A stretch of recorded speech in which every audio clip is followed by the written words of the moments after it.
देखिए, जिस तरीके से गवर्नमेंट ने ये जो प्रस्ताव लेकर आए हैं और इसको कैबिनेट ने मंजूरी भी दे दी है, लेकिन अभी कानून इसको नहीं बनाया गया है।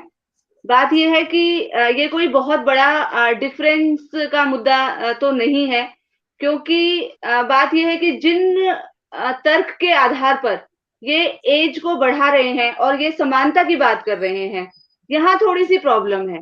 क्योंकि जहाँ तक समानता के जो दूसरे मापदंड हैं, जहाँ अगर हम उनकी बात करते हैं, तो हमारी सोसाइटी में अभी भी जिस तरीके से पुरुष प्रधान मानसिकता मौजूद है और सिर्फ मौजूद ही नहीं है, उसको इतना बढ़ावा दिया जा रहा है और विशेष रूप से इस बीजेपी शासित जो सरकार है, उसके द्वारा हम हर जगह पर देखते हैं कि किस तरीके से महिलाओं को दोयम दर्जे का नागरिक समझा जाता है। जो अभी किसान आंदोलन चल रहा था, तो उस किसान आंदोलन के दौरान ही एक सुप्रीम कोर्ट जो सबसे एपेक्स कोर्ट है और एक सबसे सम्माननीय संस्था है, ऑटोनोमस बॉडी है हमारे देश की, वो कहते हैं कि महिलाओं का क्या काम है किसान आंदोलन के अंदर, महिलाओं को चला जाना चाहिए। ये क्यों? क्योंकि महिलाओं से अपेक्षा की जाती है कि उनको घर में रहना चाहिए, उनको परिवार को पालना चाहिए, उनको बच्चों को पालना चाहिए। तो एक तरफ तो इस तरीके की मानसिकता को प्रिवेल किया जा रहा है, बढ़ावा दिया जा रहा है और दूसरी तरफ ये कहकर कि शादी की उम्र अगर एक बराबर कर दी जाए, तो लड़के और लड़कियों में भेद मिट जाएगा। तो ये अपने आप में ही विरोधाभासी है और दूसरी बात ये है कि अभी कोरोना पीरियड में हम लोगों ने देखा कि किस तरीके से लड़कियों के और महिलाओं की, एक तरफ लड़कियों की को शिक्षा से वंचित किया गया। इतनी बड़ी-बड़ी रिपोर्ट्स सिर्फ नेशनल लेवल पर नहीं बल्कि इंटरनेशनल लेवल पर रिपोर्ट छपी हैं, जहां पर कि ये साफ-साफ दिखाया गया है कि अगर इस कोरोना में 2 साल के अंदर अगर कोई तबका शिक्षा से वंचित हुआ है, तो वो है लड़कियां। और दूसरी तरफ ये भी रिपोर्ट आई है कि अगर हमारा जो हंगर इंडेक्स है वो तो गिरता ही जा रहा है। इसके अलावा अगर सबसे ज्यादा कुपोषण की शिकार भी अगर हुई हैं, तो महिलाएं हुई हैं।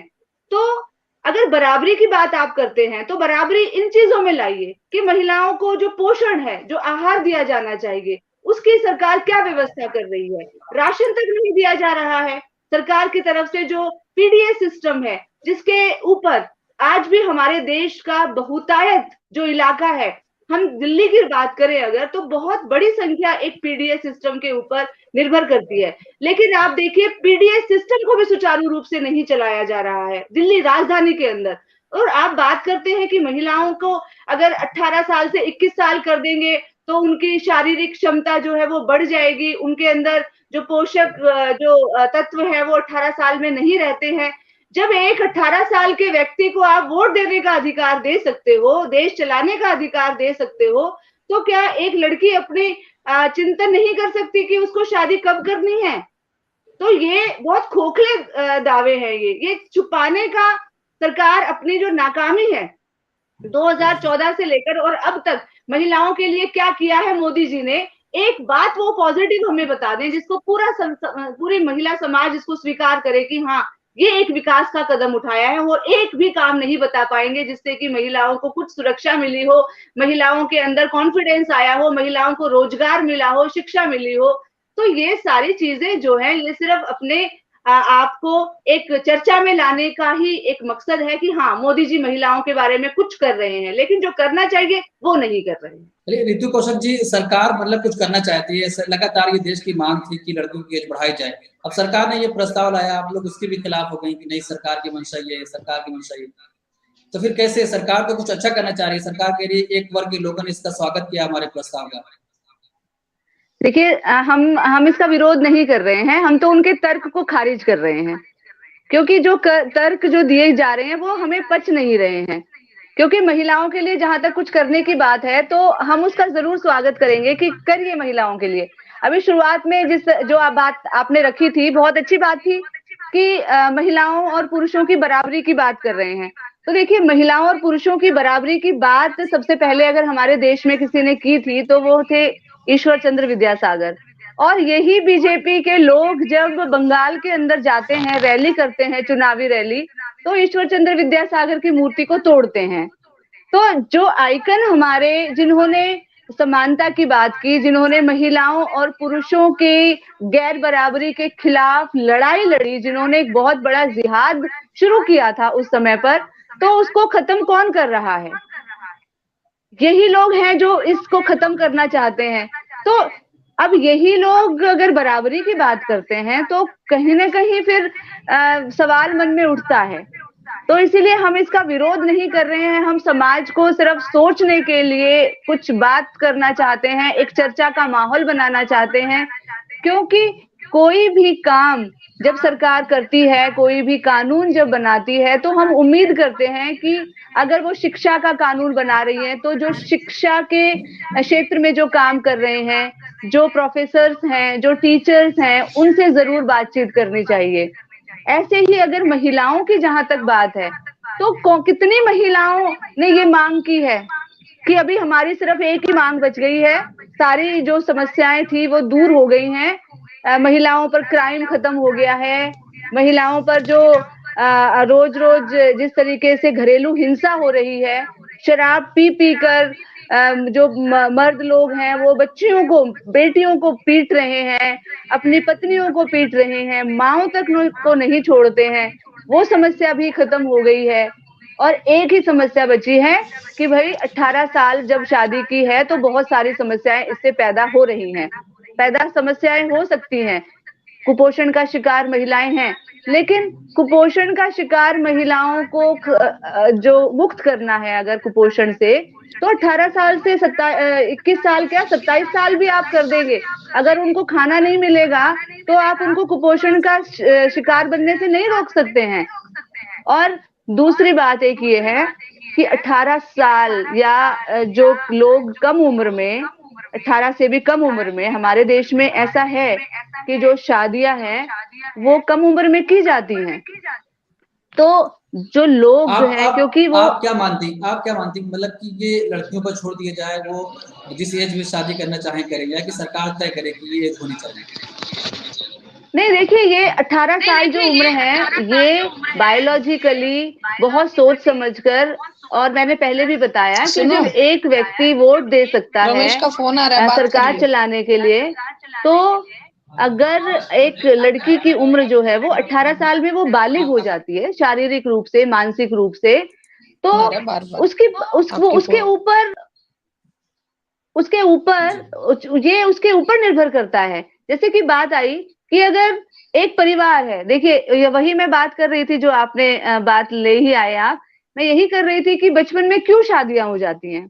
इसका कारण सरकार ने कभी जानना चाहा कि क्यों आज भी, पहले के जमाने में हो जाती थी शादियां, जब हमारे दादा दादी की शादी हुई थी तो हम सुनते हैं कि उनकी बचपन में बहुत छोटी उम्र में शादी हो गई थी। लेकिन उसके बाद तो बाल विवाह के खिलाफ इतना बड़ा आंदोलन चला हमारे देश में, हमारा ही देश है जो कि साक्षी है, इतना बड़ा आंदोलन चला बाल विवाह का। बाल विवाह को कानूनी रूप से निषेध कर दिया गया कि जो भी बाल विवाह करेगा उसको सजा दी जाएगी। लेकिन उसके बावजूद भी आज हमारे देश में बाल विवाह हो रहे हैं। वो उसका रीजन भी एक यही है कि आज के टाइम में जिस तरीके से जो माहौल पूरा चल रहा है देश के अंदर, एक बच्ची है उसके पास शिक्षा नहीं है, वो स्कूल नहीं जा सकती है। आज की अगर हम बात कर रहे हैं, दिल्ली के अंदर हम आपको कितने घर दिखा देंगे, हमें किसी समुदाय या संप्रदाय विशेष की बात नहीं कर रहे हैं, सभी का एक यही हाल है। कितने ऐसे परिवार हैं जहां पर बेटियां नहीं पढ़ती हैं। इतनी हैरानी होती है हमें सोचकर कि अरे बेटियों को आप पढ़ाते नहीं है, तो कहते कहां से पढ़ाएं, क्यों नहीं पढ़ाते हैं, क्योंकि उनके पास साधन नहीं है। अब बेटियां पढ़ नहीं रही हैं, अपने कैरियर के बारे में सोच नहीं रही हैं, वो क्या करेंगी? माता पिता घर में बिठा के रखेंगे, क्या घर में बच्चियां सुरक्षित हैं? कितनी असुरक्षा है महिलाओं की, तो क्या करें? उनके सामने रास्ता क्या है? एक तो ये बहुत बड़ी समस्या है। मैं ये नहीं कहती हूँ कि ये समस्या का समाधान ये है कि उनकी शादी करवा दी जाए, बिल्कुल नहीं, ये तो बहुत ही गलत है।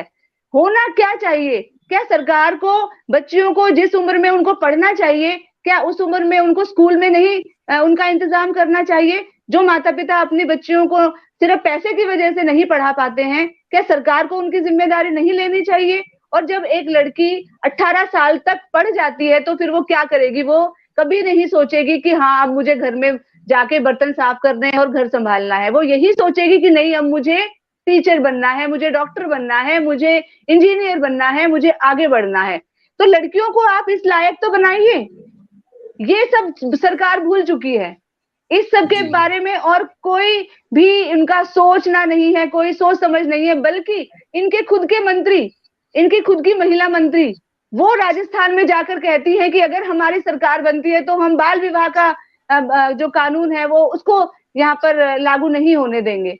तो एक तरफ ये इस तरीके की बातें कर रहे हैं और फिर ये लोग कहते हैं कि हम बराबरी की बातें करते हैं। तो जो यहाँ विरोधाभास है अहमद भाई, हम उसकी बात यहाँ डिस्कशन कर रहे हैं कि अगर आप सचमुच में महिलाओं के बारे में, अगर आप प्रो विमेन हैं, तो आप कितने हैं और कहाँ पर हैं, कहाँ पर आपको होना चाहिए जहां पर आप नहीं हैं, ये हम बात कर रहे हैं।